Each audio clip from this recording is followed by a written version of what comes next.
ভুল কথা, পুরোটাই ভুল কথা। ফোগলা অতি চালাক, ঠিক আছে? ফোগলাকে কোনোদিনও আমি ইনোসেন্ট বলছি না। ফোগলা আজকে ক্রাইমের পর ক্রাইম করেছে, একাধিক মেয়ের সঙ্গে নিজের সহবাস করেছে, একাধিক মেয়ের সঙ্গে সে নোংরামি করার পর এই যে গামলাকে ধরেছিল, গামলাও কম না, গামলাও ছুকছুকানি বাই, গামলারও কম না বলতেই হবে। কেননা গামলার যদি কম থাকতো তাহলে কিন্তু গামলাও যেত না, তাই না? যে এত নোংরা, এত দুশ্চরিত্র ছেলে তবুও কেন এই ফোগলার সঙ্গে গেল? তার মানে উভয়েই সমান, তাই তো? উভয়েই সমান, এতটাও কাছে কাজ করেনি, বুঝলি দালাল? দালালের শুধু মাথা মোটা বুদ্ধি। ও বলছে ফেব্রুয়ারিতে থেকে নাকি করছে। চল ঝুটি, একটু সত্যি কথাগুলো বলবি। শোন, ওই যে মনোমালিন্য অনেক দিন আগে থাকতেই হয়েছে, বুঝলি? কেন বলতো? টাকা পয়সা, ক্যাশ টাকা যখন যাচ্ছিল ওর কাছে, হ্যাঁ, তখন এই যে বক বলেছিল তিনটে সংসার চালাতে হয়, মানে তিনটে কথার অর্থ হচ্ছে নিজের সংসার এবং বাবা মার সংসার এবং শাশুড়ি শ্বশুরের সংসার, ঠিক আছে? তিনটে সংসার চালাতে হয়। তাই তিনটে সংসার যাতে না চালাতে হয় সেই কাজটাই করেছিল, যে আমি একা মানুষ, একা গতর খাটিয়ে যে টাকাগুলো ইনকাম করছি সেই টাকাগুলো আমি এদের ভেতরে কেন ইনভেস্ট করব? সেই জন্যই কিন্তু যে এই যে গামলা একটা ডিসিশন নিয়েছিল, কিছু তো একটা করতে হবে। তারপর থেকে কিন্তু এর সঙ্গে কিন্তু অনেকদিন আগে থাকতেই ঝামেলা। হ্যাঁ, আর বকদাদার কথা আর বলো না কেউ, কেননা বক প্রথম থেকেই মানে কিছু জিনিস বানিয়েছিল। কেননা অনেকেই জানে, কেননা বকের সঙ্গে যারা কথা বলেছে অনেকেই জানে যে এই গামলার সঙ্গে আর হচ্ছে ফোগলার সঙ্গে ভালো একটা ডিসুম চলছে। সেই সময় সেই 8 মাস আগে থাকতে কিন্তু বলে না যে ওই যে একটা সুখের সংসার ভেঙে দিয়ে নিয়ে এসে যে আরেকজন বেঁধে সংসার করবে, কখনো হয় না। হ্যাঁ, পাপ কারোর বাপকেও ছাড়ে না। তো সেটাই হচ্ছে কথা, ঠিক আছে? সেইটাই কথা। আজকে গামলার এই পরিস্থিতির দায় পুরোটাই গামলার, ঠিক আছে? কাউকে দোষারোপ করে কেউ কোনোদিন ভালো হতে পারে না। আজকে দেখো না, সন্দীপকে রীতিমতো একের পর এক কেস দিয়ে গেছে, একের পর এক। এই যে দালাল যেটা বোঝাচ্ছে তোমাদেরকে, পুরোটাই ফলস, ঠিক আছে?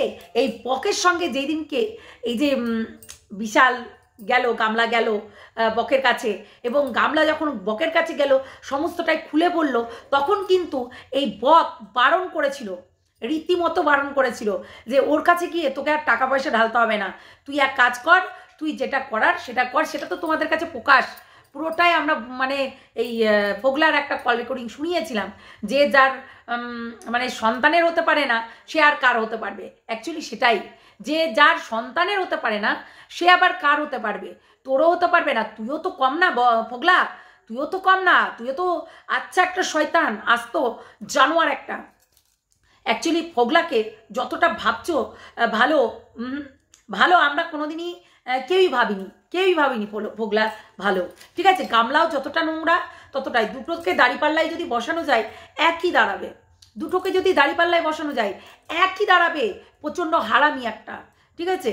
ফোগলার এই যে ফোগলার হচ্ছে কথাবার্তা, মানে মানুষকে বডি শেমিং করা। সেদিনকে তো আমি দেখলাম, সামান্য একটা কথা লিখেছিলাম, 2 লাখ টাকা চুরি করেছে চোর, না আমি বলেছিলাম ফোগলা চোর, এই কথাটা বলেছিলাম, ফোগলা চোর বলিনি। 2 লাখ টাকা চুরি করেছে চোর, তাই বলেছি। হ্যাঁ, তাহলে ওর গায়ে লেগে গেল এবং মেয়েদের হচ্ছে বডি শেমিং করতে লাগলো। সেইখানে দাঁড়িয়ে আমি তো জানি যে সেই মানুষটা কতটা চরিত্রবান হতে পারে। ফোগলা ভাবছিল মানুষকে নিয়ে খেলবে, দিদিভাইকে নিয়েও চেষ্টা করছিল, কিন্তু আমাদের জন্য দিদিভাইকেও পারেনি। এই জিনিসটা কেস হবে কি করবে সেটা ফোগলার ব্যক্তিগত ব্যাপার। অ্যাকচুয়ালি তোমরাই একটা জিনিস ভাবো যে ফোগলা গামলার জন্য চাকরি ছেড়ে দিল, অতই সস্তা, আবার এক জায়গায় ঘুরতে চলে গেল, সেখানে চাকরি করতে চলে গেল, কাজে চলে গেল। সে যেতে পারে, একটা ব্যাটা ছেলে যখন একটা তার চাকরি চলে যায় তারপরেও কিন্তু তাকে একটা কাজ খুঁজতে হয়, তাই বলে দূরত্ব মেনটেন হয়ে গেল। মানে গামলাকে রীতিমতো তার ঢেকি প্রত্যেকটা ক্ষণে ক্ষণে কুটাতে হবে। তাহলে এখন তাহলে কে এই যে বলছে যে ওই যে জিমবালার সঙ্গে আমরা ভেতরকার কথা সামনে এনেছি, জিমবালার সঙ্গে এই যে ঘনিষ্ঠ গামলার অবস্থায় দেখেছে ফোগলা, তো এটা কি আমরা হচ্ছে সামনে এনেছি? গোপন কথা না ফোগলাই এনেছে? এই দালাল, আমরা এনেছি নাকি ফোগলাই এনেছে? প্রত্যেকটা জিনিস তুই বলছিস ঠিকই, কিন্তু একটু পয়েন্ট হিসাবে বল। এগুলো আমরা আনিনি, এগুলো কিন্তু ফোগলাই এনেছে। কেন এনেছে? ফোগলা আনবে না কেন? ফোগলার সঙ্গেও তো 2 নম্বরই করেছে, ফোগলার সঙ্গেও সেম টু সেম কেস করেছে। কিন্তু বললাম না যে ও জানে না যেই ফিল্ডে ও কাজ করে এসছে সেই ফিল্ডে আবারও ওকে গোল মারতে হবে। গামলা জানতো না, সেই জন্য তো বলছি যে সাড়ে সাড়ে রসুনের কুয়া, সব রসুনেরই একই গুয়া, বুঝেছো? তাই এই যে গামলা এবং ফোগলা এবং বক এরা আর এবং এই যে দালাল এখন নিজেকে ক্লিয়ার করছে, বুঝেছো? প্রথম দিন দেখলে ওর ইমোশনাল হয়ে রীতিমতো তোমাদের কাছে আসলো, তারপরে ওর ব্যক্তিগত জিনিসগুলো, হ্যাঁ আমার এই হয়েছিল না, সব প্ল্যানিং হচ্ছিল, সব। কেননা এই কন্ট্রোভার্সিটা ধীরে ধীরে থেমে যাচ্ছিল বলে সব প্ল্যানিং হচ্ছিল। আবার নতুন করে একজন কন্ট্রোভার্সি করছে, আমি দেখলাম এই যে এই MSL ফ্যামিলির ননদ নতুন করে কন্ট্রোভার্সি, মানে তার তো খেয়ে দিয়ে কাজ নেই, তার মনে হয় বর মনে হয় বাড়ি থেকে বার করে দিয়েছে, তার জন্য আর কি নতুন করে কন্ট্রোভার্সি করছে। কি করবে বলো? ভিউজ না আসলে কন্ট্রোভার্সি করতে হবে, ভিউজ না আসলে মেয়েতে বিয়ে করতে হবে, ভিউজ না আসলে এইসব নোংরামি করতে হবে, ভিউজ না আসলে আবার চ্যানেলও বিক্রি করে দিতে হবে। যেমন আলপনার মায়ের অবস্থা কেরোসিন হয়ে গেছে, চ্যানেল বিক্রি করে দিয়েছে, 1 টাকাও নাই। এত টাকা দিয়ে চ্যানেল বিক্রি করেছে, আবার 1 টাকাও নাই, ভাবা যায়? তাই পরের ধন ওই পরের ধনই হয়। তো তেমনি এই ফোগলাও তাই, বুঝলি গামলা? এই পরের ধনকে নিয়ে তুই ভেবেছিলি ধনকে চিনলি মনকে চিনলি না, এইরকম গানটা আর কি। তো তুই সেটা ভেবেছিলি যে আমার কাছে এই যে সন্দীপের থেকে এত দারুণ একটা দামি মাল পেয়েছি আমি, যেহেতু সে নেভিতে চাকরি করে, ও যেহেতু বাতেলা ঝেড়েছিল যে আইফোন একটা হয়ে যাবে, প্রতি মাসে অন্তত যেই মাইনাটা পাই সেই মাইনাটা দিয়ে অন্তত আইফোন একটা হয়ে যাবে, তাই বলেছিল না পগলা সেদিনকে লাইভে এসে? হ্যাঁ সেই রকমই কিন্তু। তো সেই জন্য আর কি এর ভালোবাসাতে তুই পটে গেলি রে, হ্যাঁ, যে এত আইফোন পাবো আমি, সোনায় সোয়াগা। কারণ আমি একটা মানে তুই একটা লুজার ঘরের মেয়ে, তো লুজার ঘরের মেয়েরা কি বলতো, ঘরের বিটিরা সবসময় ওই মানে একটু টাকা পয়সা দেখলেই তাদের পেছনে ঘোরে। কেমন বলতো, একটা বাইক থাকবে, আরে বাবা বিশাল ভাবছিস, মানে উপরে চিকন চাকন আর নিচে ছায়ের গাদন, তো সেই রকম মানুষের সঙ্গে মিলামেশা করে ভাবছিস যে আমি একদম হিরোইন হিরোইন এখন নিজেকে নিজে মনে করছিস। অ্যাকচুয়ালি বললাম না হাগরের বিটিরা এরকমই করে, মানে দেখেনি না এইসব টাকা পয়সা। এটা কে বলেছিল? আমি একা বলছি না, বক বলেছিল, বকদা বলেছিল এই কথাটা, যে হাগরের মানে বিটিরা এই সবে সবে হয়তো একটু টাকা পয়সার মুখ দেখেছে, তাই নিজেকে নিজে বিশাল কিছু সেলিব্রিটি মনে করছে। হ্যাঁ আমি বললাম সেলিব্রিটি, হ্যাঁ সেলিব্রিটি, ওইটাই মনে করছে। বকদাদা কিন্তু এরকম বলেছিল। দেখো বকদাদা কিন্তু অনেক কিছু বলে রেখেছে আমার কাছে, তার জন্য না, বকদাদা ওই 8 মাস আগেই বলে রেখেছিল যে এই গামলার সঙ্গে এবং ফোগলার সঙ্গে বিশাল একটা দ্বন্দ্ব লেগেছে, বিশাল একটা দ্বন্দ্ব লেগেছে। আজকে না, আজকের গরম না, এটা অনেক দিন আগেই এই ঝামেলাটা চলছিল, ওই ছেলে নিয়ে ঝামেলাটা চলছিল, বুঝলে?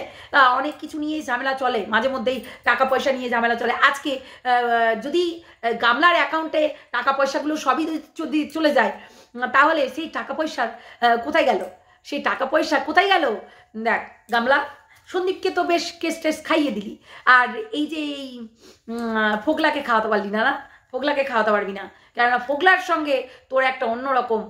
ফোগলা যদি একবার মুখ খুলে, এবং সোশ্যাল মিডিয়ায় তুই তো লিখিয়ে নিয়েছিস যে সোশ্যাল মিডিয়ায় যাতে না খুলতে পারে, মানে পেপারে কিন্তু লিখিয়ে নিয়েছে যে সোশ্যাল মিডিয়ায় কিন্তু মুখ খোলা যাবে না, কিন্তু তাও কি শুনেছে ফোগলা? তাও এসে অনেক কিছু বলেছে, অনেক কিছু। শোন, এইগুলো ঢাকা চাপা থাকে না, এই নোংরামিগুলো না আর ঢাকা চাপা থাকে না সত্যি বলতে। তো চলো বন্ধুরা, অনেক রাত্রি হয়ে গেল, তাই রাত হয়ে যাচ্ছে ভিডিওটা দিতে, কারণ আমি না অনেক নিমকি ভাজলাম, তারপরে পরোটা বানালাম, তো সেই জন্য আর কি রাত্রি হয়ে গেল ভিডিওটা দিতে। তো চলো, কালকে আবার ঈদ আছে, তা পবিত্র ঈদের সবাইকে শুভেচ্ছা ভালোবাসা আমার তরফ থেকে। সবাই ভালো করে দিন কাটাও। চলো টাটা, গুড নাইট সবাইকে।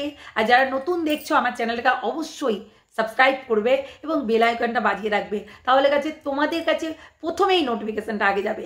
তো চলো টাটা, লাইক করতে ভুলো না কিন্তু, কমেন্ট করতে ভুলো না কিন্তু। চলো টাটা।